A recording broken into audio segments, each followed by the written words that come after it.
नमस्ते, शुभ संध्या सभी को। मैं रसमीत कोहली एनआईएसएम के निवेशक शिक्षा विभाग से हूँ और आज के निवेशक शिक्षा वेबिनार में आप सभी प्रतिभागियों तथा हमारी वक्ता रेणु महेश्वरी जी का हार्दिक स्वागत करती हूँ। रेणु महेश्वरी जी तमिलनाडु की पहली individual SEBI registered investment adviser हैं। 2013 से उन्होंने चेन्नई में अपनी फर्म फिड्यूशरी और commission fee financial planning and investment management firm Fin Scholars को सफलतापूर्वक चलाया है। वर्तमान में रेणु महेश्वरी जी आर्या, जिसको association of registered investment advisers कहते हैं फुल फॉर्म में, उनकी चेयरपर्सन, उधर की चेयरपर्सन हैं और industry standard forum of RI की को चेयर हैं। इसके अलावा रेणु जी सेबी के इंटरमीडिएट एडवाइजरी कमेटी की सदस्य भी हैं। आज का ये वेबिनार क्या आप तैयार हैं सेवानिवृत्ति के लिए हिंदी भाषा में आयोजित किया जा रहा है और ये एनआईएसएम की निवेशक शिक्षा वेबिनार श्रृंखला का एक हिस्सा है। सबसे पहले मैं आपको एनआईएसएम के बारे में संक्षेप में बताना चाहूंगी। एनआईएसएम सेबी की पहल है जो लोगों को सिक्योरिटीज मार्केट के बारे में जानकारी देने और उनकी क्षमता बढ़ाने के लिए काम करती है। हम मुख्य रूप से 3 क्षेत्रों में कार्य करते हैं। पहला, एकेडमिक ऑफरिंग्स, जिसमें लॉन्ग टर्म और शॉर्ट टर्म एकेडमिक प्रोग्राम्स होते हैं। दूसरा, कैपेसिटी बिल्डिंग इनिशिएटिव्स, जिसमें आपको certification examination, e learning programmes और स्किल डेवलपमेंट प्रोग्राम्स शामिल है। तीसरा, निवेशक शिक्षा पहल, बेसिकली इन्वेस्टर एजुकेशन इनिशिएटिव्स, जिसके माध्यम से हम आम निवेशकों को वित्तीय साक्षरता और जागरूकता से जोड़ा जाता है। मैं निवेशक शिक्षा विभाग से हूँ, इसलिए मैं हमारी कुछ प्रमुख इनिशिएटिव्स के बारे में आप सबको बताना चाहूंगी। पहला इनिशिएटिव है, हम क्लासरूम निवेशक शिक्षा कार्यक्रम बड़े स्तर पे करते हैं और वेबिनार के जरिए लोगों को निवेश, शेयर बाजार और वित्तीय योजनाओं के बारे में भी बताते हैं। ये वेबिनार अंग्रेजी, हिंदी और दूसरी भाषाओं में होते हैं और 2 बार हफ्ते में किए जाते हैं। इसके अलावा हमने 6 संगठनों के साथ मिलकर देश भर में सीएसआर इनिशिएटिव्स का काम करते हैं। ये 6 संगठनाएं हैं Kotak securities, Geojit foundation, Vivriti capital, Mirae asset foundation, Aditya Birla foundation and SBI capital markets. अब तक हम 28 राज्यों, 380 से अधिक शहरों, 3700 कॉलेजों में करीबन 6000 कार्यक्रम कर चुके हैं और 4.5 लाख से ज्यादा लोग तक पहुंचे हैं। हमारा तीसरा विकल्प है NFLQ, which is national financial literacy quiz, जो देश भर के कॉलेज छात्रों के लिए एक क्विज है जो वित्तीय साक्षरता बढ़ाने के लिए आयोजित की जाती है। इसके अलावा हम रील प्रतियोगिता और आइडियाथॉन जैसी गतिविधियां भी करते रहते हैं।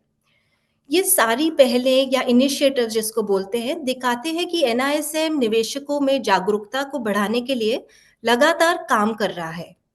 अब आज के विषय के संदर्भ में मैं ये कहना चाहूंगी, रिटायरमेंट ऐसा विषय है जो हमें अक्सर बहुत दूर लगता है, बहुत दूर का लगता है, लेकिन इसकी तैयारी आज से शुरू करनी चाहिए हम सभी को। आजकल बहुत लोग फायर यानी फाइनेंशियल इंडिपेंडेंस, रिटायर अर्ली का सपना देखते हैं, जल्दी आर्थिक आजादी पाना और जल्दी रिटायर होना। लेकिन ये भी सोचना जरूरी है कि अगर आप जल्दी रिटायर करते हैं तो उसके बाद क्या? रिटायरमेंट सिर्फ कमाई या पैसिव इनकम तक सीमित नहीं है। असली सवाल ये है कि चाहे पैसा ज्यादा हो या कम, क्या वह आपकी जरूरतों और जीवन के लक्ष्य के लिए पर्याप्त है? इसलिए यह सेशन बहुत ही महत्वपूर्ण है। ये सिर्फ रिटायरमेंट नहीं, बल्कि निवेश और भविष्य की सही योजना समझने का अवसर है। हमें अपनी आय, खर्च, लक्ष्य और जीवन शैली, दैट इज लाइफस्टाइल, सब कुछ को समझना पड़ेगा और मापना होगा। अब मजेदार बात तो ये है कि आज का ये सेशन बिल्कुल अलग होने वाला है। हम इसे कई क्विज प्रश्नों के जरिए इंटरैक्टिव बनाएंगे। सेशन के अंत में आपको एक स्कोर मिलेगा जो रेणु महेश्वरी जी आपको अभी समझाएँगे कि आपको अपना स्कोर कैसे कैलकुलेट करना है, जिससे आप खुद जान पाएँगे कि क्या अपनी नौकरी छोड़कर रिटायरमेंट के लिए आप अभी तैयार हैं या नहीं हैं। यानी आज का विषय केवल जानकारी देने वाला नहीं, बल्कि सोचने, परखने और अपने भविष्य की दिशा तय करने वाला है। तो आइए शुरू करेंगे सेशन, क्या आप तैयार हैं सेवानिवृत्ति के लिए? हम उससे पहले एक छोटा-सा पोल करेंगे ये समझने के लिए कि आज के ऑडियंस में हमारे पास कितने स्टूडेंट्स हैं, कितने वर्किंग प्रोफेशनल्स हैं, होम मेकर्स हैं। So can we please have a poll on this and can you please vote?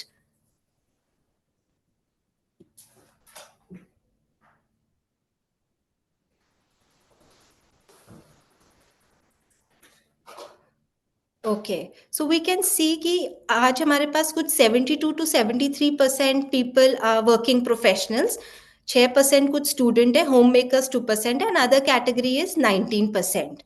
सो इसके साथ मैं अभी रेणु महेश्वरी जी को अनुरोध करती हूँ कि आप सेशन की शुरुआत करिए। धन्यवाद। बहुत बहुत धन्यवाद रश्मि जी। और सभी दर्शकों को, हाँ आप लोग दर्शक ही हैं क्योंकि मैं आपको नहीं देख पा रही हूँ, आप तो देख पा रहे हैं मुझे। सभी को बहुत बहुत नमस्कार। दीपावली के बाद पैसे की बात करना बहुत ही अच्छी बात है। नया वर्ष है और नई शुरुआत करने के लिए बहुत अच्छा दिन है ये।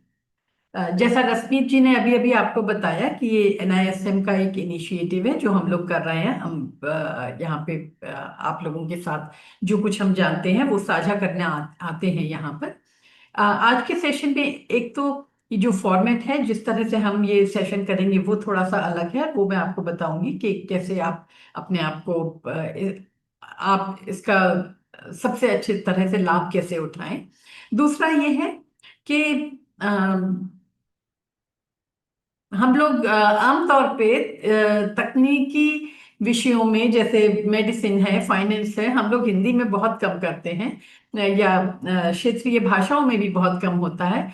तो ये भारत सरकार का और सेबी का और एनआईएसएम का ये बहुत अच्छा एक इनिशिएटिव है जिससे हम सभी लोगों तक पहुंच पाएंगे और सभी लोग उस जानकारी और ज्ञान का फायदा उठा सकेंगे जो इस इकोसिस्टम में, जो हमारे यहाँ समाज में या देश में है इस समय पे। तो आशा करती हूँ आप सभी तैयार हैं। एक कागज लीजिए, एक एक A4 साइज या कोई सा भी एक कागज काफी होगा। एक पेन उठाइए। So I am assuming you are all sitting in front of the system. आपके पास सामने जो भी आपने मोबाइल रखा है या लैपटॉप रखा है, टेबल पे या कहीं पे बैठे हैं आप, तो एक एक कागज और एक एक कलम और उठा लीजिए और मैं आपको बताऊंगी कि फिर उसमें क्या करना है। तो I hope you are ready. आपके पास आपका कागज और कलम तैयार है। अब मैं एक चीज आपको और कहना चाहूंगी, वो ये है कि हम लोग बात कर रहे हैं सेवानिवृत्ति। यदि इसका एक बिल्कुल शाब्दिक अर्थ देखा जाए, उसका मतलब है सेवा से निवृत्त हो गए, कि हमने नौकरी करना छोड़ दिया है। पर नौकरी करना छोड़ने का अर्थ ये नहीं है कि जीवन जीना छोड़ दिया है ना। तो जीवन तो चलता रहता है और जीवन और हमारी तो उससे अपेक्षाएं और बढ़ जाती हैं, क्योंकि अब नौकरी नहीं है तो अब क्या करेंगे, अब तो और चीजें कर सकते हैं जो हम करना चाहते थे। पर समस्या ये नहीं है कि हम करना चाहते थे और उसके लिए अब समय है हमारे पास करने को। करने के लिए समय के साथ साथ और भी बहुत से साधनों की आवश्यकता होती है। तो इसलिए हम इस रिटायरमेंट प्लानिंग जिसे कहते हैं हम लोग, पर्सनल फाइनेंस या व्यक्तिगत वित्तीय प्लानिंग, जो योजनाएं जो हम बनाते हैं, उसमें ये सबसे ज्यादा सबसे ज्यादा खास विषय या इम्पोर्टेंट चीज हो जाती है। क्योंकि ये पूरे आपके जीवन के लिए, एक जीवन के लिए आप जीवन में कैसे बचाएं, कैसे रखें, क्या करें, उसके लिए पूरी उसकी योजना बनती है इसमें। आप रिटायरमेंट की तैयारी कब करते हैं, सेवानिवृत्ति की? जिस दिन आप काम करना शुरू करते हैं। तो मेरे ख्याल से रश्मि जी ने बताया था कि 17% दर्शक आज विद्यार्थी भी हैं। मेरे ख्याल से विद्यार्थी हो सकता है फाइनेंस के विद्यार्थी हों, पर चाहे वो फाइनेंस के हों या किसी भी और विषय के हों, युवा हैं और आगे अपना भविष्य बनाएंगे, तो उनके लिए ये बात है। और उन सभी अ, अ, उन सभी अधिक दूसरे दर्शकों के लिए भी ये कहना है, एक्सक्यूज मी, कि अगर आप अभी 40 से कम के हैं या 50 से कम के हैं, तो आपके लिए ये सही समय है रिटायरमेंट प्लान करने के लिए या उसकी तैयारी करने के लिए। और यदि आप 60 के हो चुके हैं और सेवानिवृत्त होने वाले हैं, तो भी आपको इसमें से बहुत सारी चीजें ऐसी पता चलेंगी जिसका आप फायदा उठा के सही निर्णय ले सकेंगे। तो ये सभी आयु वर्गों के लिए है। मैंने जो ये प्रश्नावली तैयार की है एक क्विज की तरह से, वो इस तरह से तैयार की गई है कि जिससे आप कुछ एक प्रश्नों के उन प्रश्नों से आपका विचार मंथन हो, आपको सोचने का एक आपको सोचने की दिशा मिले कि इस दिशा में सोचेंगे, और ये प्रश्न है जो हमें सोचने चाहिए और इन प्रश्नों के हमें उत्तर ढूंढने चाहिए। क्योंकि यदि प्रश्न सही होंगे तो उत्तर भी सही मिलेगा, यदि प्रश्न ही नहीं सही होगा तो उत्तर गलत मिलेगा। और इसके लिए मैं यहाँ जरूर बोलना चाहूंगी इस बात को कि आमतौर पर निवेश का अर्थ लोग बाग अ, निवेश का यह अर्थ निकालते हैं कि एक का दो, दो का चार, चार का आठ कैसे करे, रातों रात अमीर कैसे बने। जबकि सच्चाई इससे बिल्कुल विपरीत है। निवेश का अर्थ ये नहीं है कि एक का दो, दो का चार, रातों रात कैसे करे। वो तो जुआ है, गैम्बलिंग जिसको हम बोलते हैं। उसके लिए आप गोवा जाइए, लास वेगस जाइए, और शायद डब्बा या मटका कहीं पे भी चलता होगा, उसमें जा सकते हैं। ये है निवेश। निवेश का अर्थ है जैसे आप अपना बगीचा लगाते हैं, जिसमें आप पहले मिट्टी ठीक करते हैं, उसके बाद उसमें बीज डालते हैं, फिर पानी डालते हैं, फिर उसके पौध के उगने का इंतजार करते हैं। किसी पौध को निकाल के दूसरी जगह निकाल के लगाना होता है तो उसे दूसरी जगह लगाते हैं। किसी की जो जंगली पौधे निकल आते हैं उनको निकाल कर फेंकते हैं, फिर इनकी कटाई छटाई करते हैं। उसके बाद जब ये पौधे थोड़े बड़े हो जाते हैं तो कुछ पौधे ऐसे होते हैं, जैसे पालक है, बथुआ है, मेथी है, जिसका आप सिर्फ पत्ते निकाल के खा लेते हैं, और वो हर 6 महीने पे, 8 महीने पे और 3 महीने पे आप निकाल के खाते जाते हैं। कुछ पौधे ऐसे होते हैं जिनके आप बढ़ने का इंतजार करते हैं, उनके फूलों का प्रयोग करते हैं, जैसे गुलाब का फूल है, गेंदे का फूल है, या गोभी का फूल है। इनको आप फूलों की स्थिति तक लेकर जाके और फिर उसके बाद उन्हें काटते हैं और प्रयोग करते हैं। कुछ पौधे ऐसे हैं जिन्हें आप बढ़ने देते हैं और उन्हें फल की स्थिति में जाकर प्रयोग करते हैं, और कुछ ऐसे जिनको आप बीज की स्थिति में प्रयोग करते हैं, जैसे बादाम है, काजू है, इस प्रकार की चीजें। पर कुछ पौधे ऐसे भी होते हैं जिनको आप बढ़ने देते हैं जिंदगी भर, और जब वो एकदम बड़े हो जाते हैं तो उनको पूरे का पूरा काट के उसकी लकड़ी का इस्तेमाल करते हैं, जैसे शीशम की लकड़ी है या चंदन की लकड़ी है, उस प्रकार से। आप अपने निवेश को, चाहे वो आप रिटायरमेंट के लिए कर रहे हैं या किसी भी उद्देश्य के लिए कर रहे हैं, अपने निवेश को हमेशा बागवानी से माप के देखिए। कभी भी निवेश को एक का दो, दो का चार मत सोचिए। अगर आप वो सोचेंगे तो आप हमेशा धोखा पाएंगे, और आपके पास कभी भी धन पर्याप्त धन होगा ही नहीं। ये चीज रिटायरमेंट या सेवानिवृत्ति के लिए सबसे ज्यादा इंपॉर्टेंट है, क्योंकि आपके पास पूरी लाइफ आप उसे इकट्ठे करते हैं। यदि एक व्यक्ति 85-90 वर्ष की उम्र आयु जीता है, 25 वर्ष की उम्र तक वो पढ़ रहा है, तैयारी कर रहा है पढ़ने की और कमाने की, 25 से 60 तक, 55 भी नहीं, 60 मान लेते हैं चलिए, 25 से 60 मतलब 35 साल तक वो कमाता है। और इस 35 साल तक जब वो कमाता है, उसी कमाई में से उसको निकाल के उठा कर रखना है। कब के लिए? जब उसका शरीर काम नहीं कर सकेगा उस समय के लिए। और जब अगर उस समय के लिए जो उठा के रखना है, उसके लिए सबसे बड़ी चीज जो आपको चाहिए वो है अनुशासन।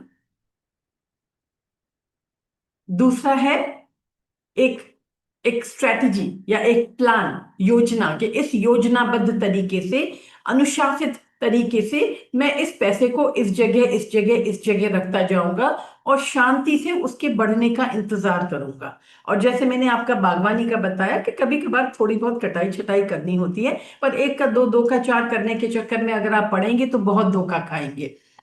आज से 10 दिन पहले चांदी का क्या भाव था, आज चांदी का भाव क्या है। उस 10 दिन पहले जब मेरे बड़े बड़े क्लाइंट्स ने फोन करके बोला कि नहीं, आप तो आज ही हमारे लिए ईटीएफ को ले दीजिए, और हमने उनको रोक दिया।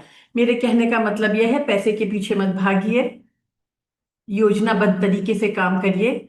आज के जितने भी प्रश्न हैं उन प्रश्नों पे ध्यान दीजिए, अपने विचारों को समझिए, अपने आप को समझिए, और उसके बाद पैसों को अच्छी तरह से तसल्ली से एक योजनाबद्ध तरीके से निवेश करके जीवन का आनंद उठाइए, पैसे का आनंद उठाइए। आप पैसे के पीछे भागेंगे, पैसा नहीं आएगा। पर यदि आप उस योजनाबद्ध तरीके से उसे रखेंगे, एक दिन जब आप रिटायर होते हैं सडनली इतना पैसा दिखेगा कि आप यकीन नहीं मानेंगे कि ये पैसा आप ही। जैसे मैंने यहाँ पे डिस्क्लेमर डाला है, ये विचार मंथन के लिए है। इसमें से जो भी आप एक्सरसाइज कर रहे हैं उसे सोच समझ के करिए। अंधाधुंध भाव से इसका इसे कॉपी करके अपने में इम्प्लीमेंट मत करिएगा। उसके लिए आप अपने व्यक्तिगत रूप से किसी भी सलाहकार के पास अवश्य जाएं। सेवानिवृत्ति या रिटायरमेंट प्लानिंग सबसे ज्यादा इंपॉर्टेंट चीज है, और आज के समय में, आज के संदर्भ में और भी बहुत ज्यादा उपयोगी उपयोगी नहीं है, बहुत ज्यादा जरूरी है। इसके लिए मैं आप सभी से कुछ कुछ स्टेटिस्टिक्स बीच बीच में शेयर करूंगी। कुछ डरावने हैं, कुछ खुशी वाले हैं। सबसे पहले मैं थोड़ा सा डरावना सा एक शेयर करती हूँ कि आज की तारीख में जो भी आप में से जितने भी युवा हैं, जो युवा मतलब 45 और 50 के नीचे की जो आयु के हैं, आपको अगले 10 वर्ष तक के लिए आपको बाजार का फिक्र करना छोड़िए। आप सोचिए कि आज से 20 और 25 साल के बाद क्या हो। क्योंकि आज की तारीख में हमारा देश एक युवा देश है, पर आज से 25 साल के बाद जब हम विकसित भारत, फिंगर्स क्रॉस, विकसित भारत हो जाएंगे, उस समय हमारा देश सबसे बूढ़े देशों में से एक होगा। 40% जनसंख्या हिंदुस्तान की उस समय 45 वर्ष के ऊपर की होगी, और 20% जनसंख्या 60 के ऊपर की होगी। तो उस समय जो आपको जो इतना इस समय जो बाजार दिख रहा है, जितना पैसा बनता दिख रहा है, वो शायद ना हो। मैं शायद शब्द का प्रयोग कर रही हूँ, क्योंकि यदि हम बहुत अच्छे से ग्रो करते हैं तो बहुत होगा, पर अगर हो सकता है कि नहीं हो, ये बढ़ावत की जो दर है वो शायद नहीं होगी। इसलिए आज की ही तारीख में समझकर यही समय है, यही सही समय है। आप अपने जो कदम बढ़ाएं वो बहुत सही तरीके से बढ़ाएं, और उसकी शुरुआत आप इस एक्सरसाइज से कर सकते हैं। इससे पहले कि हम शुरू करें, सोचिए इन प्रश्नों के उत्तर। मैं आपको ये तरीका बताती हूँ। मैं पहला प्रश्न आपको दिखा रही हूँ। इस प्रश्न से मैं आपको एग्जाम्पल बता रही हूँ कि आपको क्या करना है। प्रश्न आपकी बाईं तरफ लिखा हुआ है, क्या कोई आर्थिक रूप से आपके ऊपर निर्भर करता है क्या इस समय। तो ये प्रश्नावली जो है, ये प्रश्नावली इस तरह से तैयार की गई है, आपको ये जज करने के लिए या आपकी इस जानकारी के लिए कि ये अम, आप सेवानिवृत्ति के लिए तैयार हैं अभी, या कितने तैयार हैं, और यदि तैयार नहीं है तो क्या करना है। तो जो भी प्रश्न है उस प्रश्न को पढ़िए, उस प्रश्न का अंक लिख लीजिए अपनी पुस्तिका में, नंबर 1, और जो भी आपका इस चारों में से आंसर है वो ऑप्शन लिख लीजिएगा।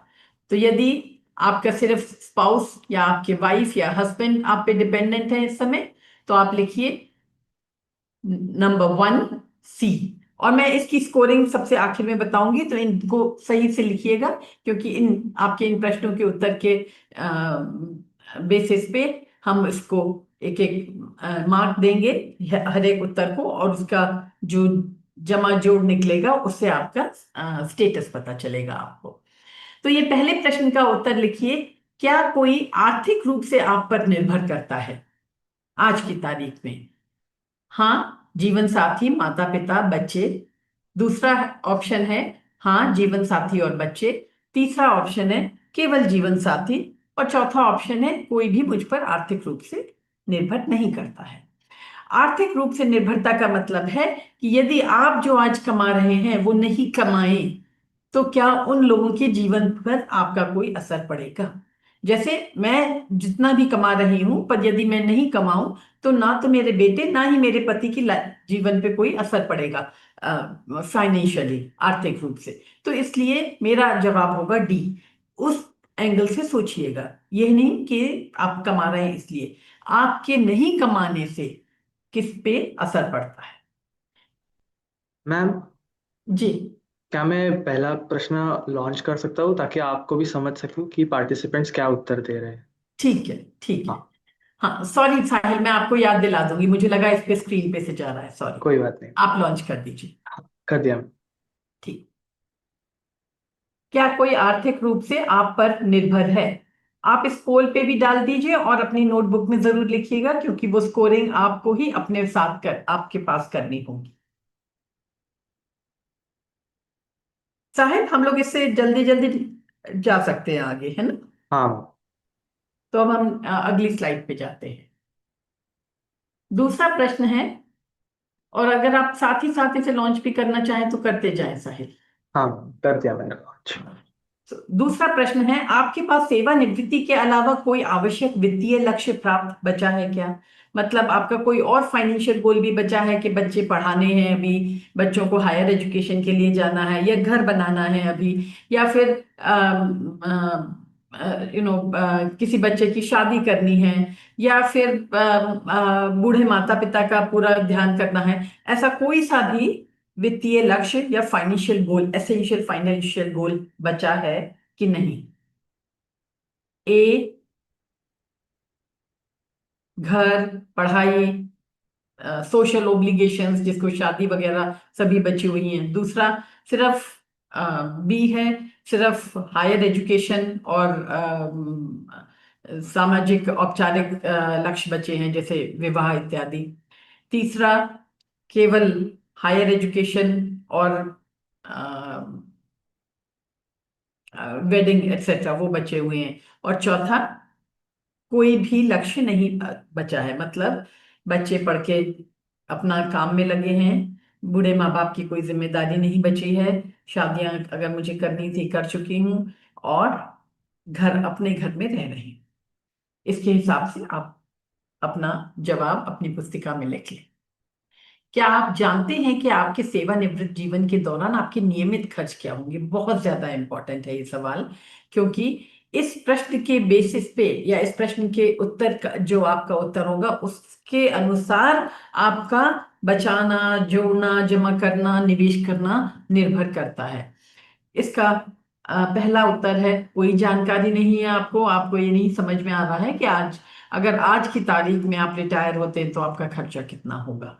दूसरा, बी है, कुछ आइडिया तो है, समझ में आता है, मगर इन्फ्लेशन कितना होगा, दाम कितने बढ़ेंगे, इसलिए मुझे समझ में नहीं आ रहा है कि जब मैं रिटायर होंगी तब मेरा कितना खर्चा होगा।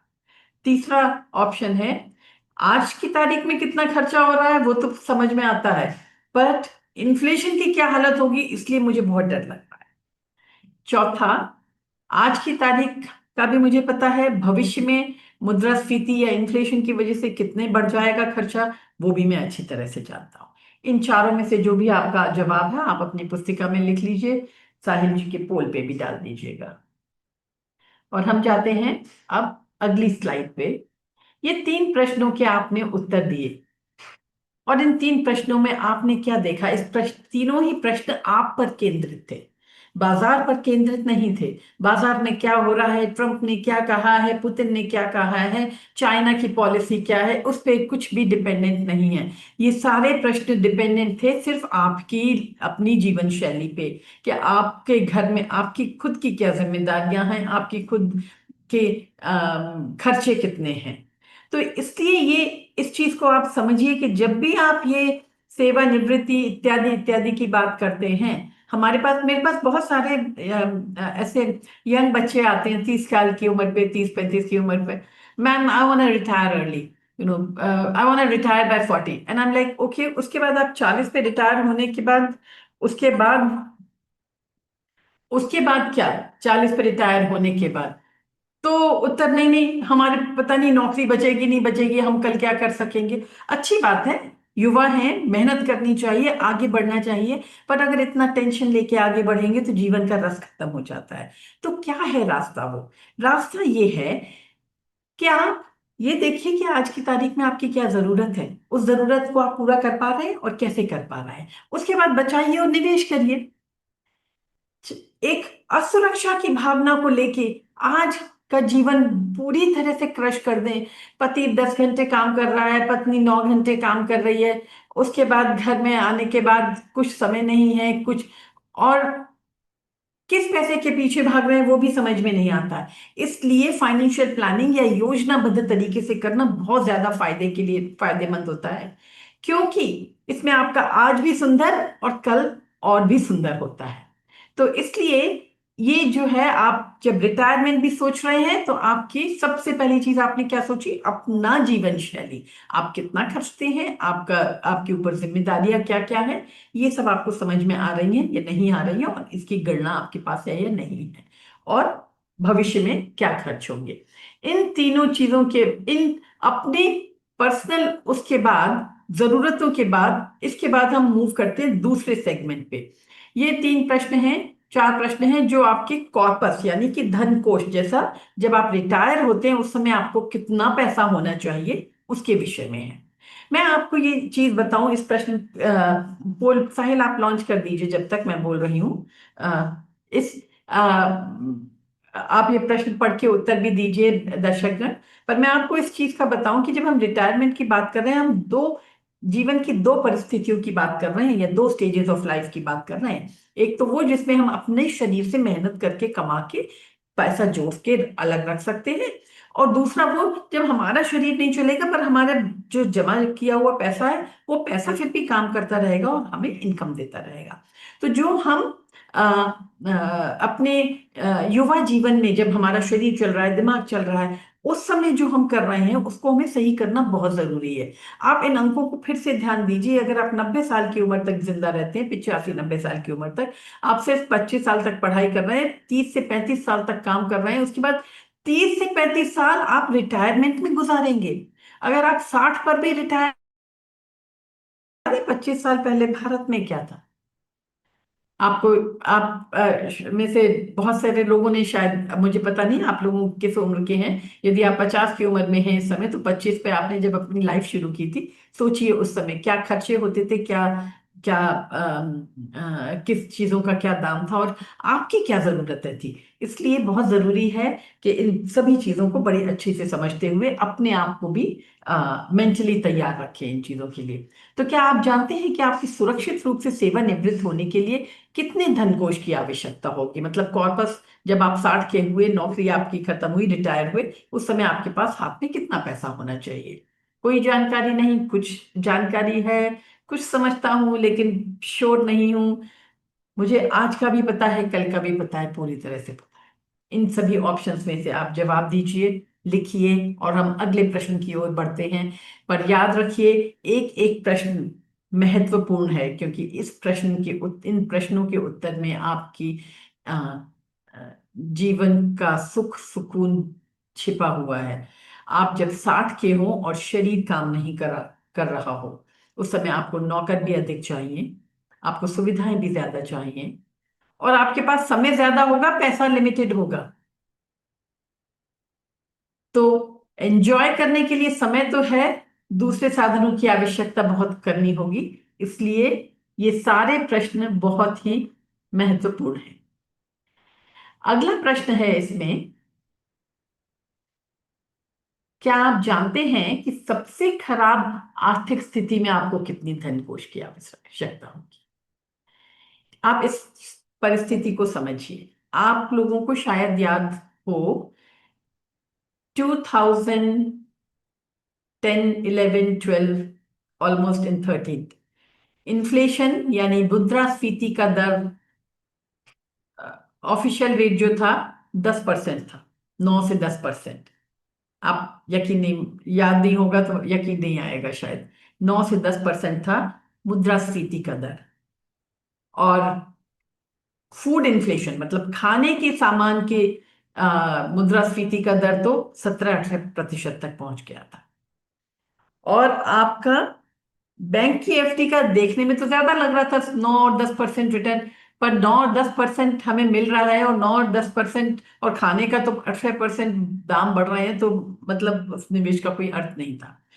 और उसके अलावा जो बाजार का निवेश था उसमें कहीं पे भी कुछ भी नहीं बढ़ रहा, एक्सेप्ट रियल एस्टेट।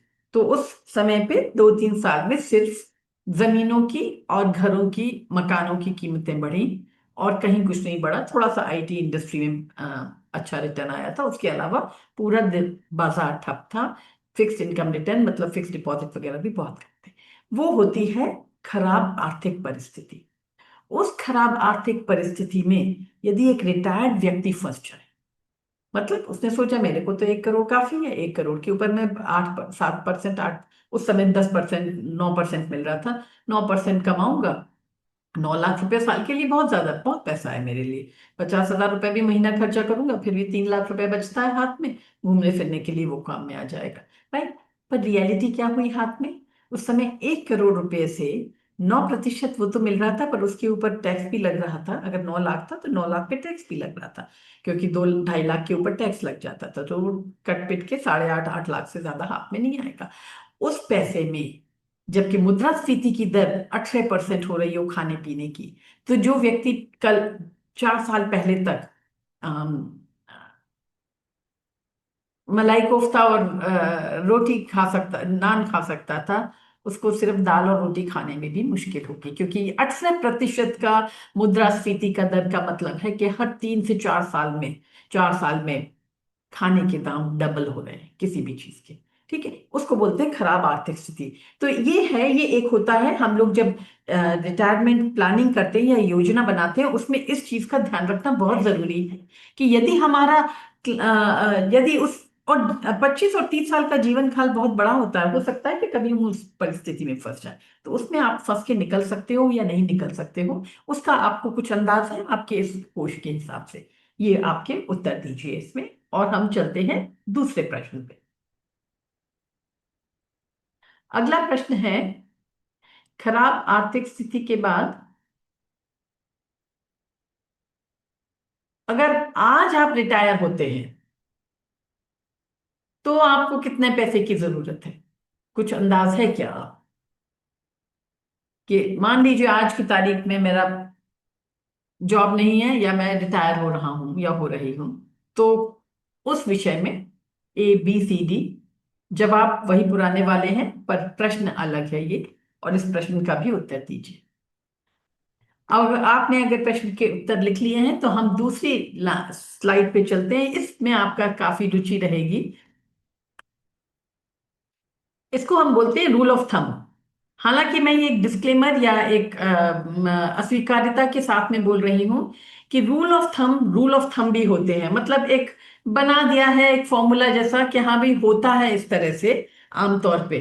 तो इसको एक अंदाजन लेने के लिए आप ले सकते हो इसको। हरगिज हरगिज आप अपना कैलकुलेशन का अर्थ मत मानिएगा, क्योंकि हर परिस्थिति में, जैसे मैंने आपको बताया अभी, हर परिस्थिति में कैलकुलेशन बदल जाती है, नंबर बदल जाते हैं।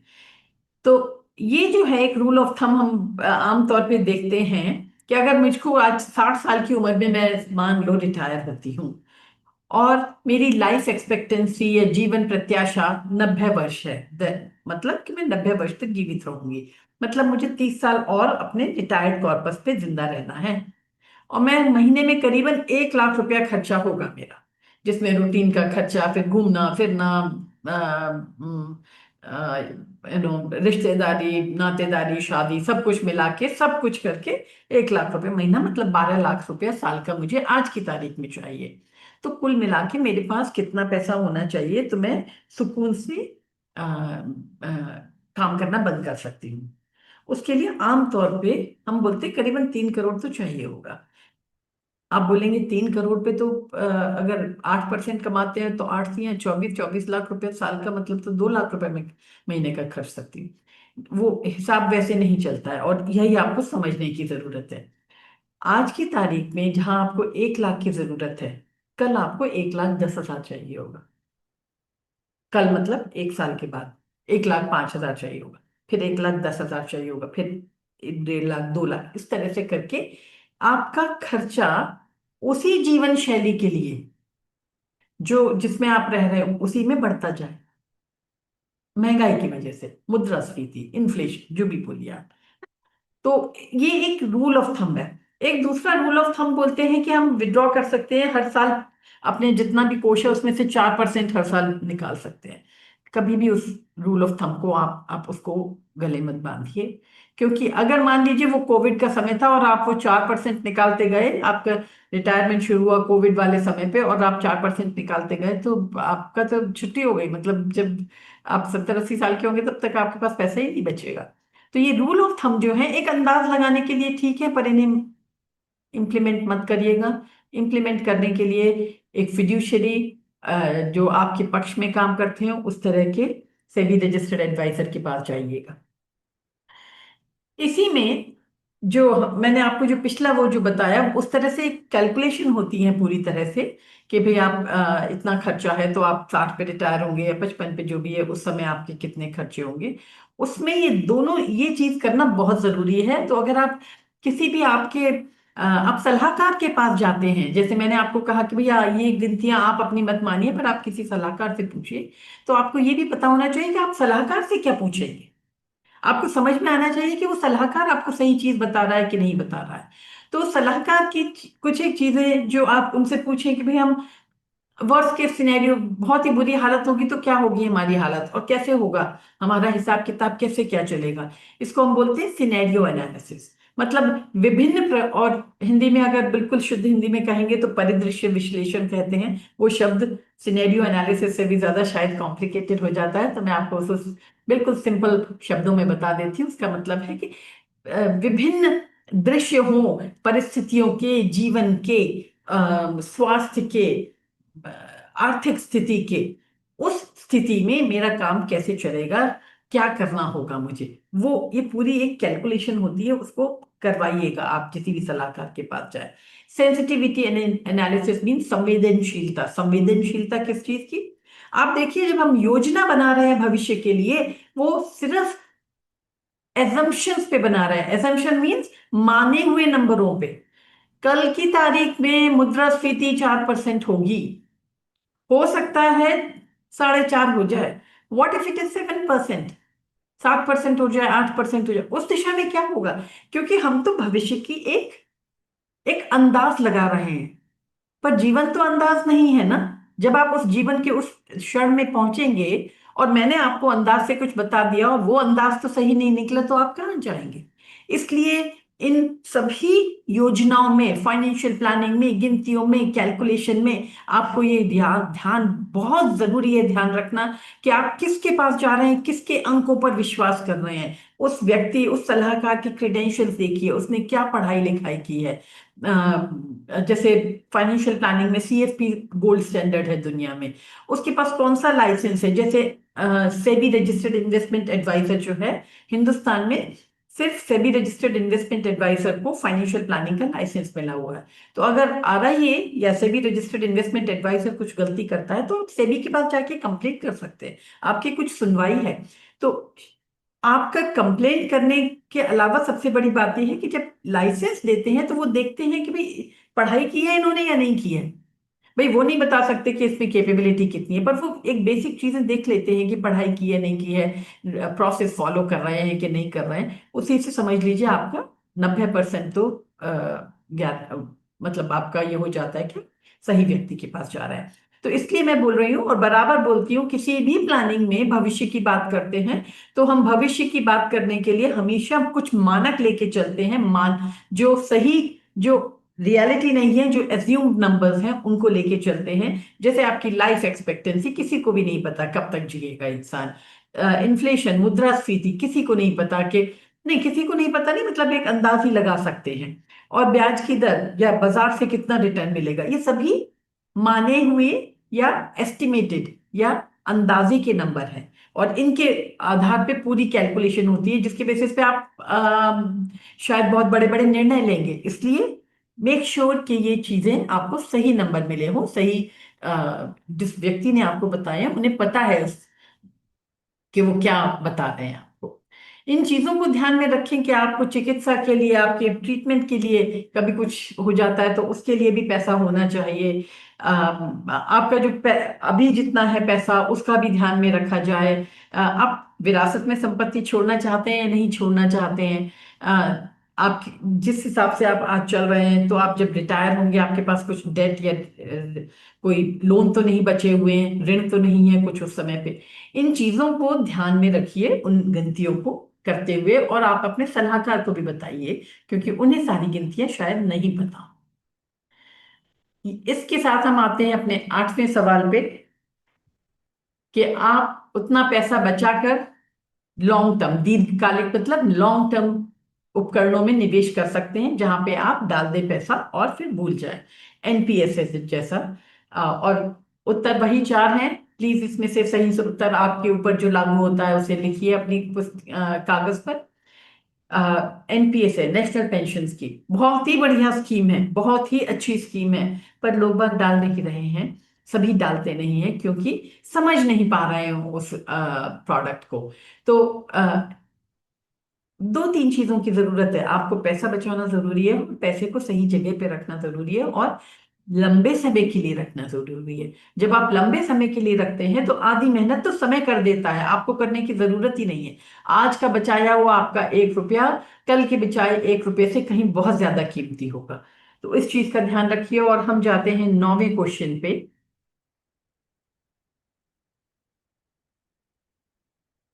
आ, ये शायद नंबर गलत लग गया है। नहीं, सॉरी, हम 7th पे थे, कि अंतर भरने के लिए आपको कितनी बचत करने की आवश्यकता है, मतलब सेविंग्स कितनी होनी चाहिए। उसके बाद हमारा 8वां है कि आप इनको लॉन्ग टर्म इन्वेस्टमेंट्स में रख सकते हैं, कितना कितना रख सकते हैं, क्या आपको इसका अंदाज है? क्या आप बचा सकते हो, और बचा के कितना रख सकते हो, और कैसे रख सकते हो? ये ABCD 4 है। इसमें से आप अपना उत्तर दीजिए। और अगला प्रश्न है, आर्थिक रूप से स्वतंत्र होने के बाद आप क्या करना चाहेंगे? मतलब हम जो फायर की बात कर रहे थे, फाइनेंशियल इंडिपेंडेंस, मतलब ये कि अगर आपको आपका सलाहकार बता देता है कि अब आपके पास काफी पैसा है, रिटायर तो हो सकते हैं, आपकी दाल रोटी निकल जाएगी, जिंदगी निकल जाएगी इस पैसे पे, फिर आप करना क्या चाहते हैं? कुछ बोलते हैं मैं तो वर्ल्ड टूर पे जाऊंगा। भी पर वर्ल्ड टूर पे जाने के लिए आप 75 साल की उम्र पे तो नहीं जा सकते हो। मानसरोवर जाना है, हाइकिंग करनी है, वो तो करने के लिए आपको 50, 55, 60 तक करनी होगी। तो आपके वो या तो सबैटिकल लीजिए या इस समय रिटायर हो जाइए। मेरा कहने का मतलब ये है, आपकी अपेक्षाएं और यथार्थ में अंतर ज्यादा नहीं होना चाहिए। एम्बिशियस या महत्वाकांक्षी होना बहुत अच्छी बात है, और इन चीजों को एस्पायर करना भी अच्छी बात है, क्योंकि दैट कीप्स यू गोइंग। पर इस चीज को समझिए कि आपको हर चीज को करने का एक समय होता है, और वो करने के लिए आपके पास कितना पैसा या उसके लिए रिसोर्सेज हैं या नहीं है, वो बहुत ध्यान रखिए। नहीं तो लोग रिटायर हो जाते हैं और उसके बाद दुखी जीवन जीते हैं। और फिर है आखिरी प्रश्न, कि अभी जो आपके पास संपत्ति है उसको आपने किस प्रकार से आवंटन किया है, कहाँ कहाँ निवेश किया हुआ है? इसको अंग्रेजी में बोलते हैं एसेट एलोकेशन, हिंदी में बोलते हैं परिसंपत्ति आवंटन। परिसंपत्ति मतलब आपकी ये जो जितने भी निवेश करने वाली जो संपत्ति है, उसको कहाँ कहाँ बांट के रखा है आपने। 90% रियल एस्टेट बहुत सारे लोग कर देते हैं, और थोड़ा सा फिक्स डिपॉजिट, और ये मैंने कई सारे वेरिएशन या अलग अलग कॉम्बिनेशन दिए हैं। जो भी आपके सबसे नजदीक का रहता है, जो आपके, वो उसको आप टिक कर लीजिए और आपके उस पर लिख लीजिए। मैं आपको बताऊंगी कि इन उत्तरों का आप अंक कैसे देंगे, उसके पहले मैं आपका एक स्लाइड और देती हूँ क्विकली। और मैं समझती हूँ कि आप लोगों ने ये सभी प्रश्नों के उत्तर लिख लिए हैं अपने पास। तो हम अगली स्लाइड पे जाएंगे इसके बाद की। पर ये चीजें हैं, 3 चीजें, आपका सेवानिवृत्ति में जीवन, मतलब कि आप कितने समय तक जीवित रहते हैं, आप मुद्रास्फीति की दर क्या रहती है, और रिटर्न्स मतलब बाजार में आपको क्या मिलता है वापस। इन 3 चीजों, ये जो है ये 3 चीजें डिसाइड करती हैं कि आपको कितना पैसा चाहिए बचाने के लिए, कितना पैसा चाहिए रिटायर होने के समय, और कितना पैसा आप खर्च कर सकते हैं रिटायर होने के बाद में। और इसलिए ये तीनों ही चीजें जो है मानक हैं, इनमें असली नंबर हो ही नहीं सकता, ये तो भविष्य में आएगा। तो ये हम प्रोजेक्शन कर रहे हैं, इसलिए बहुत ध्यान से उन लोगों के पास जाइए जो इन अंकों को आपको समझा सकें, और उनको पूछिए कि ये लॉजिक आपने अगर दिया है 8% मुद्रास्फीति दी है या 4% दी है तो क्यों दी है, क्या बेसिस है, जिससे कि आपकी कैलकुलेशन गलत नहीं हो। क्योंकि याद रखिए कि जब आप रिटायर होते हैं तो उस समय का दुख और सुख सिर्फ आपके साथ है। यदि आप रिटायर जब हो रहे हैं और उस समय आपके पास पैसा काफी नहीं है, आपके पास और कोई सहारा नहीं है, उसके पहले के जीवन में आप लोन ले सकते हैं, खर्चा कम कर सकते हैं, कुछ भी कर सकते हैं। रिटायर होने के बाद दैट्स इट, आप अपने उन पिछली गलतियों को सुधारने की बहुत कम समय होता है। अब आप अपना कागज और कलम उठाइए, वापस से पेपर उठाइए आपका जिसपे आपने उत्तर लिखे थे, और मैं इसमें आपको बता रही हूँ कि इस प्रश्नावली की स्कोरिंग कैसे करनी है। आपने जितने भी आंसर आपके ए थे उसको आप 1 नंबर दीजिए। तो फर्स्ट में अगर आपने ए दिया, थर्ड में ए दिया, ऐसा करके सब नंबर उनको सबको 1 1 अंक दीजिए, उनको सबको 1 1 पॉइंट दीजिए। जहां पे भी आंसर आपने बी दिया उनको सबको 2 2 अंक दीजिए। जहां पे भी आपने सी दिया वहां पे 3 3 अंक दीजिए, लिखिए। और जहां पर भी डी दिया वहां पर 4। इन सभी को लिखे, इन्हें जोड़ लीजिए। साहिल, इज देयर अ वे कि आप उनसे रिएक्शन ले सकते हैं कि हो गया कि नहीं? मैम वो Q&A सेक्शन में बता सकते कि हो गया कि अच्छा नहीं ऐसा। ठीक है। अच्छा। सो दर्शकों, आपको ये 1 मिनट का समय दे रहे हैं हम। आप अपने सभी प्रश्नों के उत्तर के सामने ये अंक लिखिए और इन अंकों को जोड़ लीजिए। वो जोड़ा हुआ जो है आपका स्कोर है, उसको इंटरप्रेट कैसे करना है या उसे कैसे समझना है वो मैं आपको अगली स्लाइड में बताऊंगी। आगे बढ़े दोस्तों, तो ये रही आपकी शीट। यदि आपका टोटल आया है 10 से 15 के बीच में, forget about retirement right now. उसके बारे में सोचे भी नहीं, मतलब आप अभी आपकी बिल्कुल तैयारी नहीं है, कुछ भी तैयारी नहीं है। एक फाइनेंशियल प्लानर के पास जाइए, सर्टिफाइड प्लानर के पास, और सेबी रजिस्टर्ड एडवाइजर के पास जाइए जो आपकी मदद कर सके इन सब आपको सही रास्ते पर लाने के लिए। यदि आपका स्कोर 1625 के बीच, 16 से 25 के बीच में है, तो आप अपनी योजना बनाना शुरू कर सकते हैं। पर सही रास्ते पर, और आप सही रास्ते पर जाएं ये सुनिश्चित करने के लिए आपको सलाहकार की बहुत ज्यादा आवश्यकता है। आप एक स्पेशलिस्ट के पास जाइए, वो आपको सही रास्ते पे दिखा सकते हैं। पर आप इसकी योजना बनाना शुरू कर सकते हैं, यानी कि ख्वाब देखना शुरू कर सकते हैं। 26 से 35 अगर आपका स्कोर है तो आप रिटायरमेंट के लिए तैयार हैं, सेवानिवृत्ति के लिए तैयार हैं। पर अभी भी हिडन डेंजर्स जो मैंने आपको दिखाया था ना, सिनेरियो एनालिसिस या सेंसिटिविटी एनालिसिस, या खराब आर्थिक परिस्थितियों में क्या होगा, वो सारी चीजें अभी आपको खतरा काफी है। तो इसलिए एक एक डुबकी लगाने के पहले जरा सलाह ले लें, उसके बाद डुबकी लगाएं। और 36 से 40 के बीच में अगर आपका अंक आया है, इसका मतलब you are ready to take a plunge. That means आप डुबकी लगाने के लिए या सेवानिवृत्ति के लिए एकदम तैयार हैं। यदि आपको काम में आनंद नहीं आ रहा हो, छोड़ने की इच्छा हो, तो आप वो आराम से वो कॉल ले सकते हैं। और पर ये डिस्क्लेमर मैं अभी फिर भी बोल रही हूं कि इसके बेसिस पे आप फाइनल कॉल कुछ नहीं लेंगे। आप जाकर एक फाइनेंशियल एडवाइजर जो सेबी रजिस्टर्ड इन्वेस्टमेंट एडवाइजर्स हैं वो, और सर्टिफाइड प्लानर्स हैं, उनके पास जाके बात करके अपने ही अंक दिखाकर कैलकुलेशन लेके फिर ये डिसीजन ले। So I hope you know this gives you कुछ आपके पास एक आपको एक अंदाज लगा कि आपको क्या कर सकते हैं आप अपनी इसके लिए। आप किस स्टेज पे हैं अपने सेवानिवृत्ति के लिए। ये मैंने एक छोटा सा क्विक वो बना दिया है कि क्या करें और क्या नहीं करें। और इसके लिए इसमें 2 3 चीजें मैं जरूर से बोलना चाहूंगी। उसके बाद फिर हम लोग क्वेश्चन आंसर ले लेंगे, तो बिकॉज आई नो कुछ एक क्वेश्चंस हैं भी, और भी जो लोग पूछना चाहते हैं। साहिल, आप कोऑर्डिनेट करेंगे ना क्वेश्चन आंसर? हाँ मैम। हाँ ठीक है। हाँ, तो मैं ये ठीक है। इसमें से दो तीन चीजें जो आपको जल्दी से बता दूं यहाँ पर से, ये बाकी तो लिखी ही हुई है यहाँ पे। जो हम देखते हैं कि लोग बाग आमतौर पे बहुत ज्यादा ये गलती करते हैं कि प्रोविडेंट फंड में से हर चीज के लिए पैसा निकाल लेते हैं। उस प्रोविडेंट फंड को ना आप छुइए नहीं कभी लाइफ में। हमारी ये राय रहती है कभी भी मत छुइए, जब तक मतलब वो जीवन और मृत्यु का प्रश्न ना हो। उस प्रोविडेंट फंड को आप मत छुइए, उसे छोड़ दीजिए। आपके पास बहुत पैसा हो जाएगा रिटायरमेंट तक, एक सबसे बड़ी चीज। दूसरी सबसे बड़ी चीज, लोग बात बोलते हैं रिटायरमेंट मतलब बी कंजर्वेटिव, हम इक्विटी में नहीं लगाएंगे, हम शेयर्स में नहीं लगाएंगे, शेयर मार्केट में नहीं लगाएंगे, शेयर वाले म्यूचुअल फंड में नहीं लगाएंगे। वो गलती मत करिए। ज्यादा समय का फायदा उठाइए और उसी से आपकी संपत्ति बनेगी। तो वो गलती मत करिए। एक सलाहकार का हाथ पकड़िए, जो आपको अनबायस्ड या बगैर कमीशन वाले जो सलाहकार होते हैं, वो आपको प्रोडक्ट्स नहीं बेचेंगे, आपको सही सलाह देंगे। तो सलाह लेके, पर उससे इक्विटी से मत बचिए, क्योंकि अगला 10 साल से 15 साल हम मान के चलते हैं हमारा देश की बहुत अच्छी प्रगति होगी, बाजार की बहुत अच्छी प्रगति होगी। अगर आप उसमें पार्टिसिपेट नहीं करेंगे तो जिंदगियां तो आगे बढ़ जाएगी, आपका पैसा आगे नहीं बढ़ेगा, और वो समय वापस आएगा नहीं कभी। तो इसलिए इस चीज को बहुत ध्यान रखिएगा। तीसरा, ये जो चीज हमारे यहाँ भारत में हम लोग करते हैं, रियल एस्टेट में बहुत ज्यादा पैसा डाल देते हैं।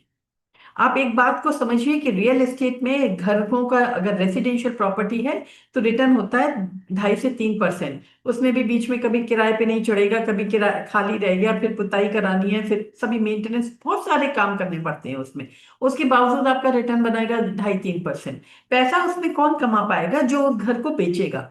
तो अगर आपके पास लिमिटेड पैसा है और आपकी ही लाइफ में आपको किराए में कम पैसा मिलेगा, तो आपका लाइफस्टाइल ठीक नहीं रहेगा। जब आपको जरूरत हो तो आप एक कमरा या एक बाथरूम नहीं बेच सकते हैं, आपको पूरे का पूरा बेचना होगा। और उसको डिस्ट्रेस सेल बोलते हैं बाजार में, कि मजबूरी में बिक रहा है, तो कभी दाम भी नहीं मिलते हैं। मेरा ये कहना नहीं है कि रियल एस्टेट में पैसा नहीं लगना चाहिए, पर बहुत हिसाब से लगना चाहिए। आपकी कुल संपत्ति का 30% के ऊपर तो अर्गिस नहीं होना चाहिए। सो ये कुछ एक चीजें हैं जो आप बहुत ध्यान में रखें। और साहिल, अब हम लोग जल्दी से प्रश्न भी ले लें, क्योंकि वो बहुत जरूरी हैं। सबको जो इंडिविजुअली जो उनको आंसर चाहिए वो ज्यादा जरूरी है। हाँ, और ये तो मैंने एक स्लाइड छोड़ दी है यहाँ पे, कि अगर आपको जब सलाहकार ढूंढना है तो उसके क्या क्राइटेरिया होनी चाहिए। वो आप लोग देखते रहिए जब तक हम प्रश्नों के उत्तर देते हैं। साहिल, बताइए आप। हाँ जी मैम, ये प्रश्न तो एक मैंने फिरोज जी का एक प्रश्न देखा था, हम्म, जिसमें वो कह रहे हैं कि उन्होंने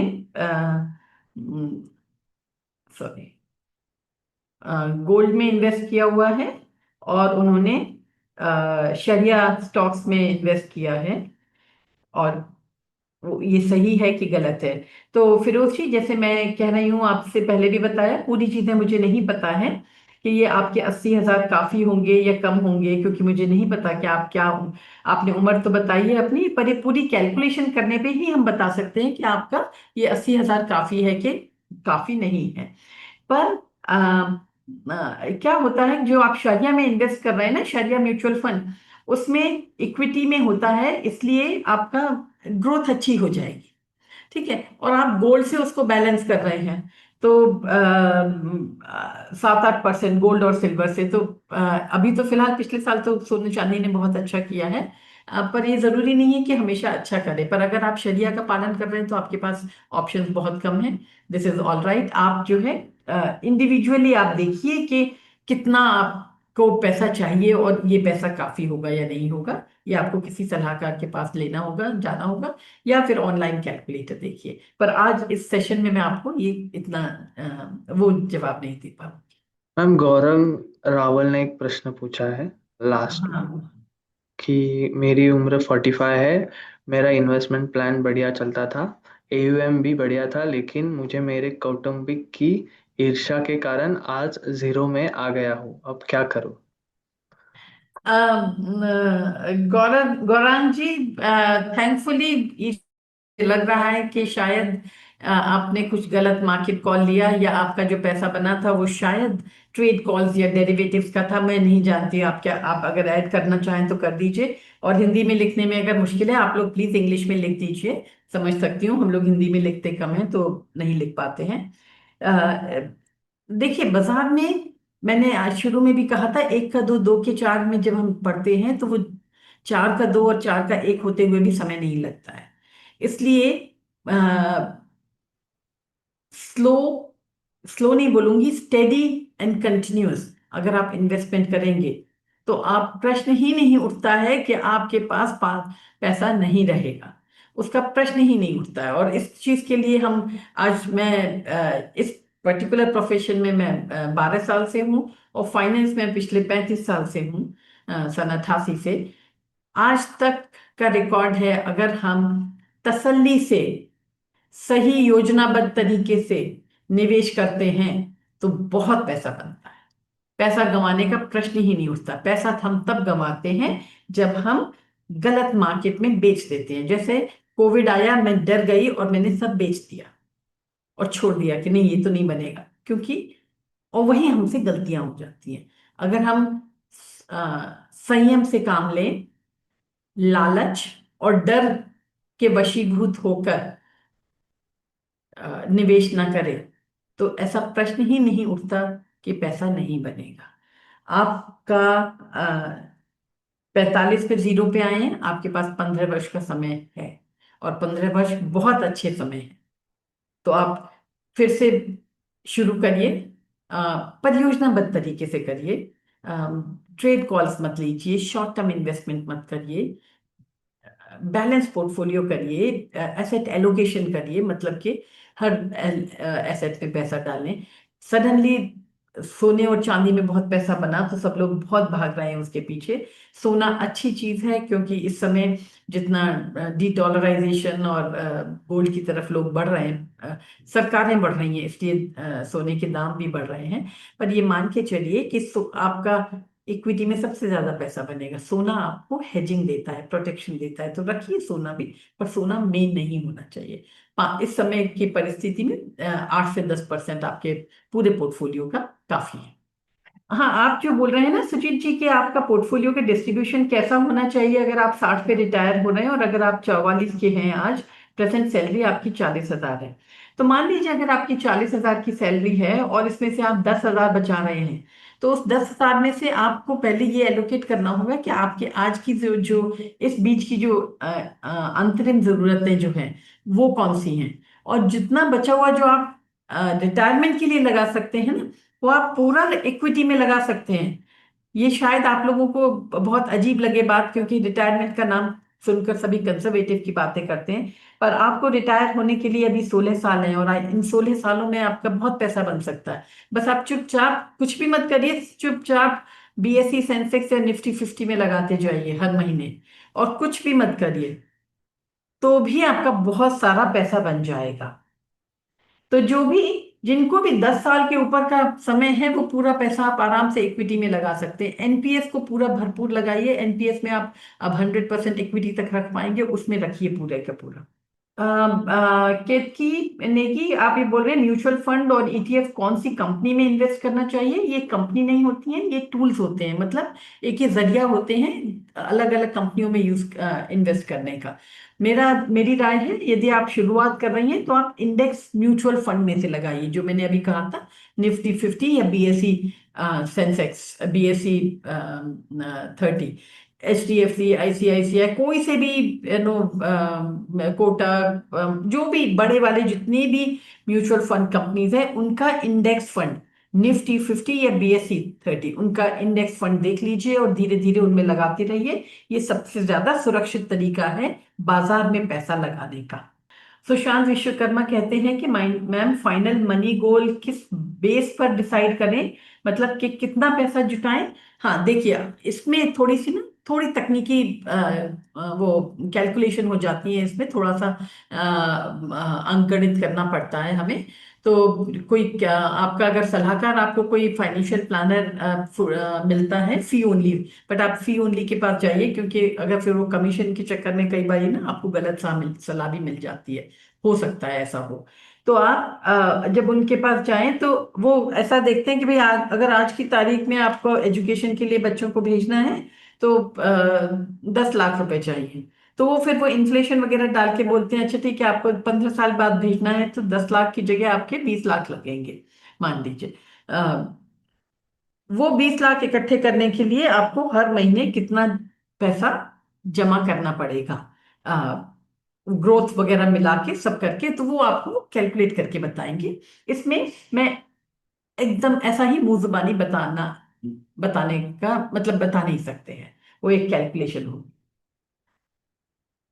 देखिए, इक्विटी म्यूचुअल फंड और शेयर मार्केट का फर्क मिश्रा जी समझिए आप। शेयर मार्केट मतलब आप डायरेक्टली शेयर्स में लगा रहे हैं कि मैंने आज आईसीआईसीआई खरीदा, मैंने आज टाटा मोटर खरीदा, मैंने आज वट एवर रिलायंस खरीदा। और म्यूचुअल फंड का मतलब है, म्यूचुअल फंड अगर आपने, और मैं एक उदाहरण देके बता रही हूँ, मान लीजिए आपने निफ्टी 50 इंडेक्स म्यूचुअल फंड खरीदा है, तो वो म्यूचुअल फंड जो है उन 50 कंपनियों में लगाएगी। तो आपने 5,000 रुपए दिए, वो 5,000 रुपए भी वो 50 कंपनियों में बराबर में बट रहे हैं। तो म्यूचुअल फंड आप जैसे 1,000 लोग लाखों लोगों का पैसा इकट्ठा करके और फिर उस कंपनी उन 50 कंपनियों के शेयर खरीदती है। तो जब आप म्यूचुअल फंड का यूनिट खरीदते हैं तो आप पोर्टफोलियो खरीद रहे हैं, मतलब ग्रुप ऑफ कंपनीज, मतलब सिर्फ एक इक्विटी नहीं, मतलब सिर्फ एक टाटा मोटर्स का शेयर नहीं खरीद रहे। आप टाटा मोटर्स भी ले रहे हो, टीसीएस भी आ रहा है आपके पास, रिलायंस भी आ रहा है, इन्फोसिस भी आ रहा है, आईसीआईसीआई बैंक भी आ रहा है।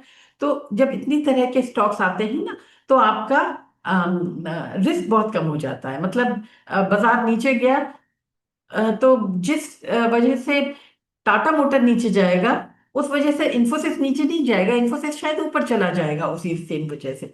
तो वो आपका रिस्क बैलेंस हो जाता है, जिसको तकनीकी भाषा में बोल देते हैं डाइवर्सिफिकेशन, कि वो बढ़ जाता है, रिस्क बढ़ जाता है, इसलिए लंबे समय में फिर उसमें रिटर्न बहुत अच्छा है। तो इसलिए दोनों चीजों की अपनी अपनी उपयोगिता है। पर अगर आपने निवेश करना अभी शुरू किया है तो मेरी हमेशा राय रहेगी कि आप डायरेक्ट शेयर्स में बिल्कुल नहीं जाएं, म्यूचुअल फंड के जरिए ही जाएं। ओके, जॉब बंद हो गई है, इस तरह से रिटायर हूँ, मेरी बचत अभी 50 लाख है, इसे सीनियर सिनेरियो में मेरे परिवार का क्या होगा? देखिए, आप 47 साल के हैं, जॉब नहीं है, दूसरे जॉब देखिए, दूसरे जिसको बोलते हैं ना गिग जॉब्स, कुछ भी करिए। पर 47 साल की उम्र से अगर आप 50 लाख पे जीना चाहेंगे तो ना आपकी ना आपके परिवार की किसी की भरपाई नहीं होगी।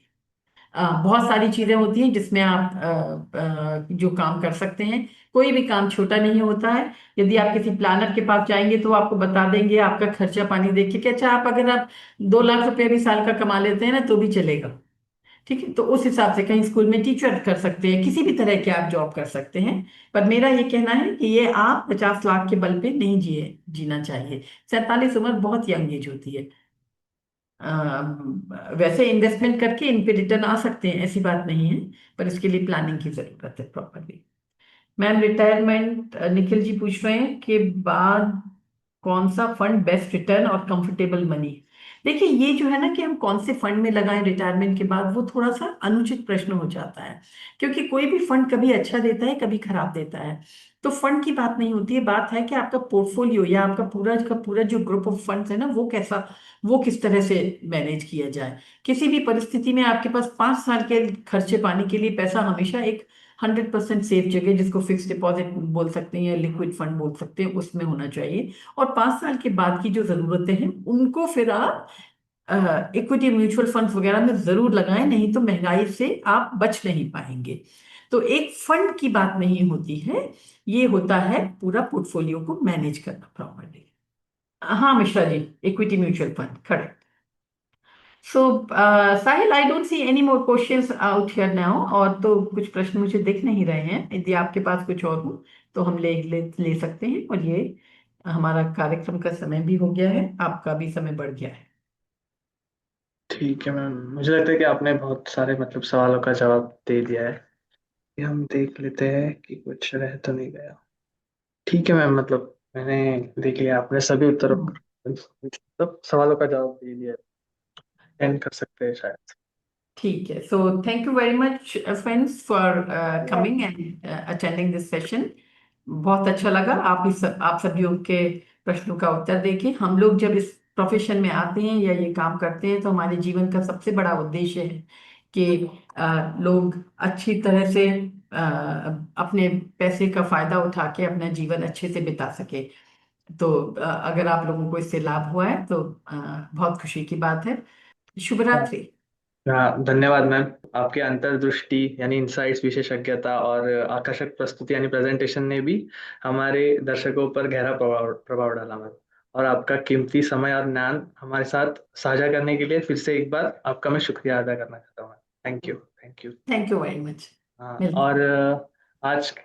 आज के हमारे साथ जुड़ने के लिए सारे प्रतिभागियों यानी पार्टिसिपेंट्स को भी मैं धन्यवाद करना चाहता हूँ। आपकी उपस्थिति और सहभागिता ने इस वेबिनार को वास्तव में सार्थक और प्रभावशाली बनाया। या धन्यवाद सभी का आज के वेबिनार में जुड़ने के लिए। धन्यवाद।